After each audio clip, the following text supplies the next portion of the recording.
Oh, it's you. You really shouldn't be in my bedchamber with me in a state of undress. Or you can stay just a few minutes. I am being a little tardy today, but then Mary Shelton or Madge, depending on who you speak to, isn't best known for her punctuality. I'm infamous for altogether more interesting reasons. Why? You mean you don't know? Well, take a seat and I shall tell you my tale. You may ask, what made a girl of minor noble birth so memorable?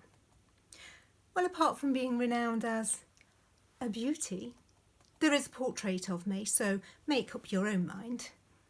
I famously kept His Grace King Henry VIII, shall we say, occupied the spring and summer of 1535. Although not confirmed, possibly longer.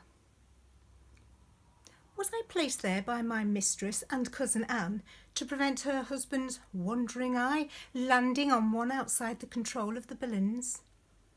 That I couldn't possibly say. Yes, that was during their famed summer progress, their belated honeymoon. Maybe he was not quite so loved up as she would have you believe. Between you and I, it was more serious than a fling. I was later rumoured to be considered as wife number 4. But Henry, still deep in mourning for poor Queen Jane, was in no mood for love. Forgive me, I'm jumping about all over the place. I was born in Norfolk, probably. Take a guess at my date of birth, 1510 to 1520. You will notice a common thread. Born outside of royalty, high nobility, and the whole date of birth thing, well, it's hit and miss. That was until Thomas Cromwell meddled in parish records, which I'm sure he won't forget to mention when you meet him. I think I was the youngest, but then you can be forgiven for losing count when you have 10 children. My parents were High Sheriff John Shelton, who became a Sir in 1509, and my mother, Anne Boleyn. No, not that one. Sister to Thomas, the other Anne's father.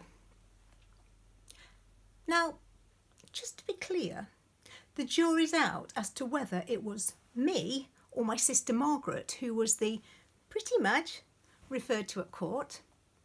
Historians get quite muddled. You see, our written letters are confusing. The F and S, the I and the Y, the U and the V. The Y in Mary may be confused with the G in Marg. Who knows? For a girl, there's huge pressure to make a good marriage, and I was no exception. Propelled up in the world and betrothed to Sir Henry Norris. Some say it was orchestrated by Henry himself. The whole Bessie Blount not being wed when Fitzroy was born made him somewhat nervous about the extramaritals. So he wanted me married off. Just in case. Well, was I going to complain? Although, to be honest, I was never sure Norris visited my Mistress Anne's bedchamber to see me or her. Perchance why he got himself into so much trouble. The same trouble as another of my admirers, Sir Francis Weston. Anyway, as it was, the engagement was broken off, and in 1539, my father died. This saw me sent to a convent. Luckily, I was spared the life of a nun and betrothed to another cousin, this time Sir Thomas Clare. But before we wed, he died. Bizarrely, he left me all his lands, referring to me as his most beloved.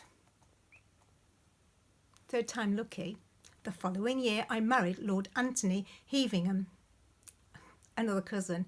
In the 16th century, we like to keep things in the family. Ours was a hugely successful marriage, producing 7 children. They all did okay. Arthur's lineage can be apparently traced to your Prince William. The others, John, Bridget, Elizabeth, Mary, Anne, and little Abigail. She went on to attend Elizabeth I in 1588. There was another child, Anthony. We lost him when he was so young. Then my husband died. It's not good for a 16th century lady to be on the market too long, and so in 1557 I married Philip Appleyard. That's an eventful enough life, don't you think? But there's more. Oh, but I'll tell you that next time. Now you really must go.